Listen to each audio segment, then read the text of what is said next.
Great minds think alike?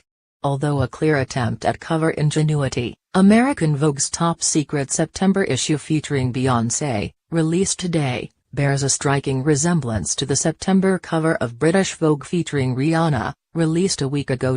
Outside of the obvious coup in nabbing the two biggest female pop stars for their biggest issues of the year, every win counts for Condé Nast right now. Both covers heavily feature an abundance of flowers atop the beautiful heads of the two megastars, who have a similar soft gaze, let's call it a smize a la Tyra Banks, and appear in a portrait style on a simple photo set. Eagle-eyed Vogue readers may even compare the new Beyoncé cover, styled by veteran Vogue editor-turned-contributor Ton Goodman, to British Vogue's August issue featuring Oprah Winfrey, another portrait, this time in profile, as is Beyoncé, with a similar simple grey background. Winfrey also appears in an off-white billowing, ruffled dress, and those same descriptors can be used to describe Beyoncé's turn of the last century-inspired gown. While the style of the cover dresses differ, it wouldn't be too difficult to take the Rihanna and Oprah British Vogue covers, mash them up, and come out with something similar to the September cover of American Vogue. But that's not to penalize American Vogue for at least trying something a little different and with someone different, as the photo was taken by the young Tyler Mitchell.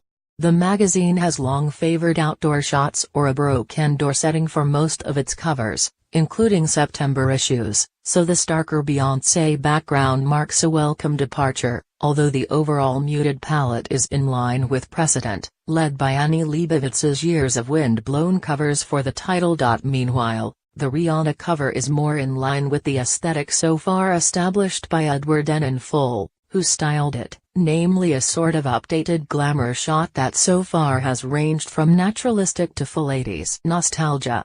Rihanna's cover certainly falls into the latter category, with neon colors offset by bright flora and complete with eyebrows thinner even than Claudette Colbert's, but her hands in the shot are a reference even further back to mid-century cover fashions.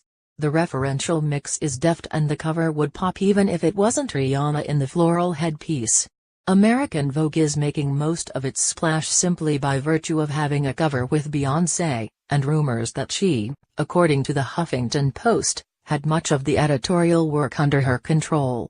Even the article accompanying Beyoncé's photo shoot inside the issue doesn't have a clear byline, but Anne is told to credit. This year's September issue marks the second year in a row that American Vogue has not plastered the cover with a shout-out to its page count.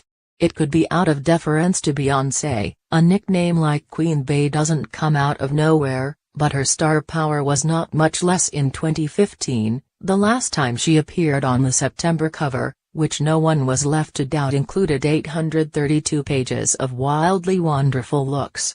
This year we'll have to count for ourselves.